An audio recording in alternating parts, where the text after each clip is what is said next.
How's it going today? I'm Wes. I'm from First Echelon Assault Recon. It's a local Colorado airsoft group.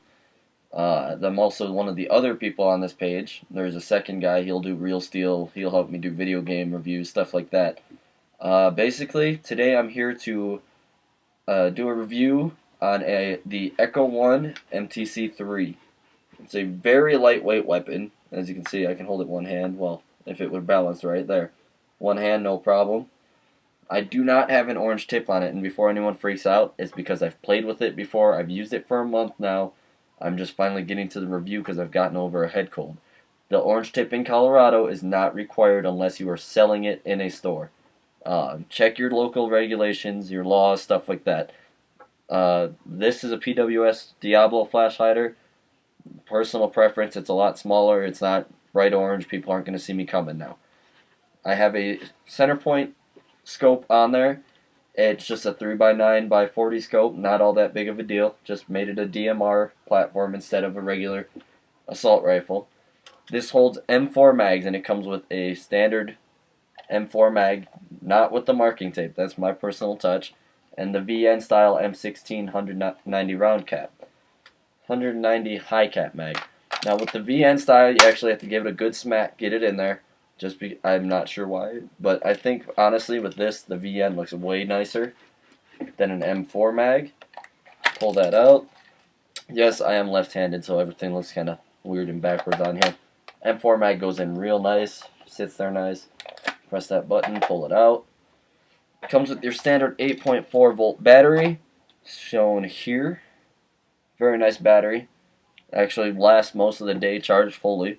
Comes with a wall charger. You can use this. I do recommend keeping an eye on it though. They recommend about 4 hours for a charge on it. The way I would do it if you are doing that is once it returns to room temperature, then your battery is fully charged. Don't charge it overnight or for longer than the 4 hours. You will kill the battery and have to buy a new one. The battery actually fits right within the stock in this area here.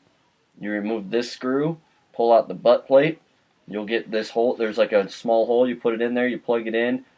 It's got room for a 9.6 battery as well, as long as it's the smaller type. Lipos, I believe the Lipo 1 and 2 is what they recommend. You put this butt plate back in, and it is adjustable. It's a 3 position. This is 1 all the way in, 2 is about half an inch out, and then 3 is about an inch out. On this side of my gun, you will see the sling mount right here. Because I am left-handed, it is easier for me to put a 1-point sling on it, sling it down to my left side than my right side and work with it. That is also adjustable because when you buy this rifle, it will actually be on this left side of the gun. It will be over here. I just switched it because I'm left-handed, I'm special, I'm weird. Yes, I know. Comes with a foregrip, not this one specifically. There's one a bit smaller.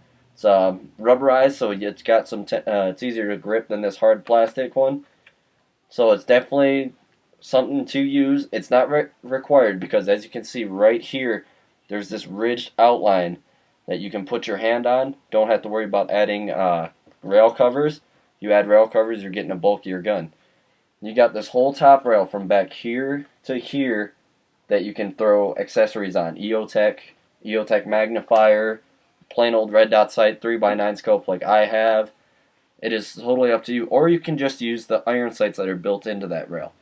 Now if you do use the iron sights, there is a cheek rest that comes with this. You are not going to want it on. The cheek rest blocks it, so you can't really get a good look down those iron sights. I don't have the cheek rest on with this optic because the cheek rest for me with my full goggle set, it just gets in the way, so it's easier for me to just look down it and not have something to rest my cheek on. But I'm gonna have to give it a shot, see if I like it without it. There's this top rail here. Could have put a PEC box on there with an actual laser, not the battery setup. It's got these small rails on either side that you can see.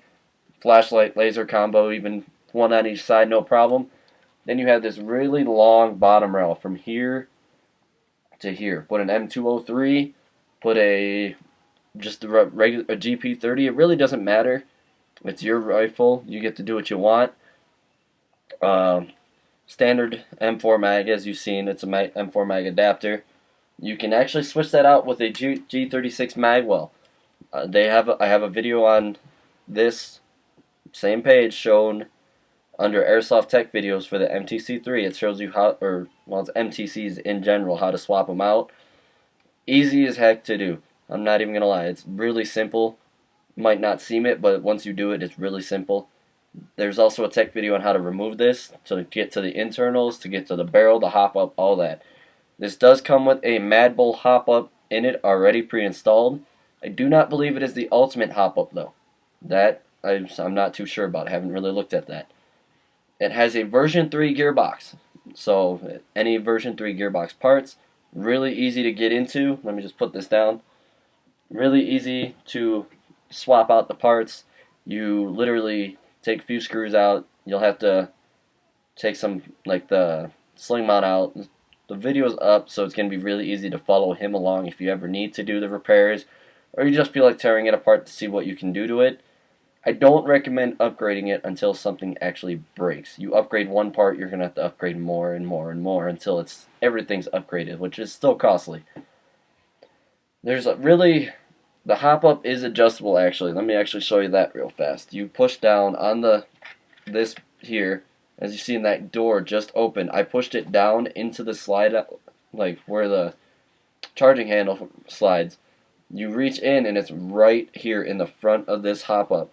It's right there. You tweak it a little bit and your hop-up will work perfect. Just push back down. Oops, sorry, I'm too far down. Push down on that charging handle, boom, slides forward, you're back closed, no worries. Put that back down. It does come with a unjamming rod. It is extremely short because it is extremely short from the front of the barrel down to the feeding hole for the mag. Okay, sorry, I'm a little slow here today. Honestly, this is a very nice gun. Shoots 380 FPS out of the box. No upgrades.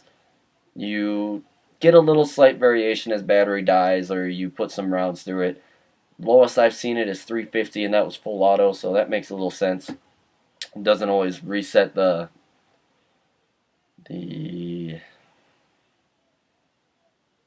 I'm sorry, I'm spacing it, but it doesn't always reset completely. So you do single shot, you will get a more powerful shot out of it. I've seen that range from as low as 360 because of a really quick charged battery down to, or up to the 385 mark even. It's a very good weapon for DMR outdoor setup. You can upgrade it later. Like I said, don't do it until something breaks though. Saves you money in the long run. You're looking at standard, any M4 mag really. StanAg mag, it'll work good for it. I've seen mags for the VN style mags. Those will work. There's really just not too much you really want to do to it. It's a very well built gun. It's got a polymer body, hard plastic, very, very light. Even the metal rails in the front don't add much weight to it. I first picked up this gun and I was shocked at the weight, but I think the nice thing about that weight is that with all those rails, you can add anything you dream of, really. If you really wanted to, you could put flip-up sights on it. You could put an M203, you could put maybe a small push-button grenade launcher on the side of it. If you want to go for it, the sky's the limit. This is an MTC. It's a modular tactical carbine. It is meant for whatever you can throw at it. I'm going to try and I did get a chrono video. If you've seen the chrono video already, that's fine. I'm going to try and see if I can edit it to the end of this footage. That way it's with this, you don't actually have to have a whole another link to see it or something like that. I bought this from a local Colorado store, so if you're ever in Colorado Springs, look up Brigadoon's Hollow. They are really, really well priced. Tactical gear, guns, gas, silicone oil. You need a new GBB pistol or part, they've got it. Really, there's nothing they can't get either. Ask them, hey, can you get this for me? They will find a way to get it for you. I wanted one of these MTCs from the moment I've seen it. I told the store owner, I was like, hey, I want to get one of these. She ordered, well, actually, both owners, he and she, ordered them for me. They ordered two so I could get one, and then they sold the other one within, I believe, the month that I've had mine. So, it's a very nice rifle, recommend getting it if you're going to play outdoors or you want a DMR or just really universal setup. There's a lot you can do to this. You could put an extended barrel in it, no problems. You could put a tight bore barrel in it, but just remember, you start upgrading small parts, even the barrel, you're going to start upgrading hop up. You're going to have to upgrade air nozzle, cylinder, piston, all of that. So just definitely think about that before you start upgrading. And there's not much else I can cover. It's a very nice rifle. I'll see if I can get that chrono footage on here.